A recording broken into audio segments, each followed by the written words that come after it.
కనుక అందరూ చనిపోయిన వారు, కానీ చనిపోయినట్టు వారు ఉన్నారు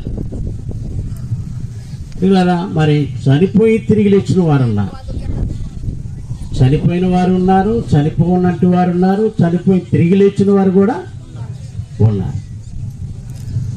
బ్రతికి పుట్టి చనిపోయినట్టు వారు ఎవరు పుట్టారండి? పితామహుల కాలంలో, పితరుల కాలంలో, రాజుల కాలంలో, న్యాయాధిపతుల కాలంలో పుట్టిన వారు ఉన్నారు, చనిపోయినట్టు వారు కూడా ఉన్నారు, చనిపోకుండా ఉన్నవారు కూడా ఉన్నారు. ఒక మాట ప్రశ్నిస్తాను, హానోకు చనిపోలేదు, హానోకు ఏమి రాలేదు, మరణము రాలేదు, దేవునితో నడిచి వెళ్ళిపోయారు.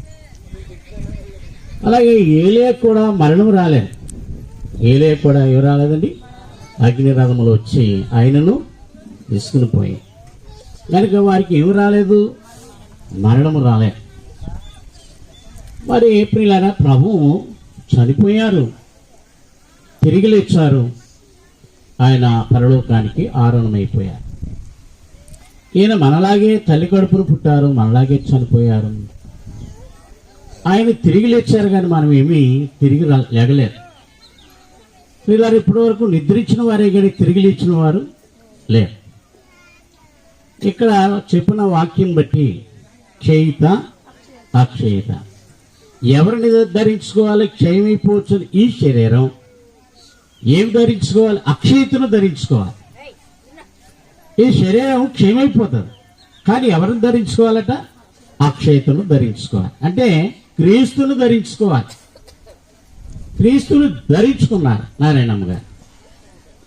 వారు మన్నైపోయారు, కానీ ఆ నారాయణమ్మ గారిలో ఏమున్నది? అక్షయిత ఉన్నది. అంటే అక్షయమైన శరీరం ఉంది, అక్షయమైన రక్తం ఉంది. అంటే ఆయన శరీరము మన్నవలేదు, ఆయన రక్తము పాడైపోలేదు. పేతురు యోహానులు వెళ్ళారు సమాధి వద్దకి, కానీ శరీరము లేదు, రక్తము కూడా లేదు. ఆయన ఎలా లేచారు? అక్షయుడిగా తిరిగి లేచారు. మీరైనా నేనైనా ఎవరైనా సంస్కారపు విందులో ఏకీభవించాలి, ఆరాధనలో ఏకీభవించాలి, సంస్కారపు విందులో ఏకీభవించాలి. ఎందుకంటే అది ఎలాంటిదంటే అక్షయమైన శరీరం. ప్రభు అన్నారు కదా, ఇది నా శరీరం, ఇది నా రక్తం. విశ్వాసం మనం కలిగి ఉండాలి. ఎవరిని ధరించుకోవాలి? ఈ క్షయమైపోతున్న ఈ శరీరం అక్షయతను ధరించుకున్నప్పుడు ఈ నారాయణమ్మ గారు అక్షయతను ధరించుకున్నారు. రేపు పునరుద్ధానంలో ఈ నారాయణమ్మ గారికి ఏముంటుంది చెప్పండి? ఏముంటుంది చెప్పండి? పునరుద్ధానం ఉంటుంది. ఎందుకు పునరుద్ధానం ఉంటుంది చెప్పండి? ఆమెలో ఎవరున్నారు? ప్రభు యొక్క శరీరం, ప్రభు యొక్క రక్తము. కనుక ప్రియులారా, ఆ శరీర రక్తాలు ఆమెలో ఉన్నాయి కనుక శరీర రక్తాలు సమాధులు లేవు, సమాధులు ఆయన లేవు కనుక తిరిగి లేచాయి.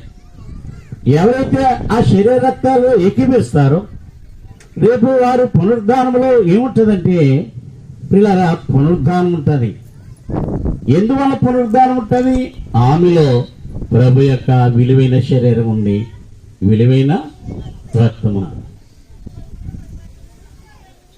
అక్షయ దేహము దాల్చితి నీవు ఆనందముందు మీ, అక్షయ దేహము దాల్చితి నీవు ఆనందముందు మీ.